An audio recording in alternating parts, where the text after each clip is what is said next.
সম্মানিত ভিউয়ার্স, সকাল সকাল একটি কবিতা নিয়ে হাজির হলাম। কবিতার নাম দূরত্ব। রচনায় আমি মোহাম্মদ মামুনুর রশিদ মামুন। দূরত্ব মানুষকে অনেক পিছিয়ে দেয়। ভালোবাসা হারিয়ে যায় অকালে।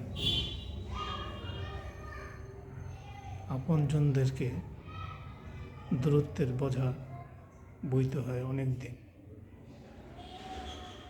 এ দূরত্ব কিছু সমস্যা সৃষ্টি হয় অল্প অল্প রাগ, অভিমান এসব নিয়েই। অথচ ভালোবাসাবিহীন মানুষ অচল।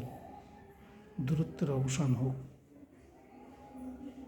ভালোবাসা ঘটুক প্রত্যেকটা মানুষের মধ্যে, আপনজনের মধ্যে, এই প্রত্যাশা করছি সবার কাছে। ধন্যবাদ।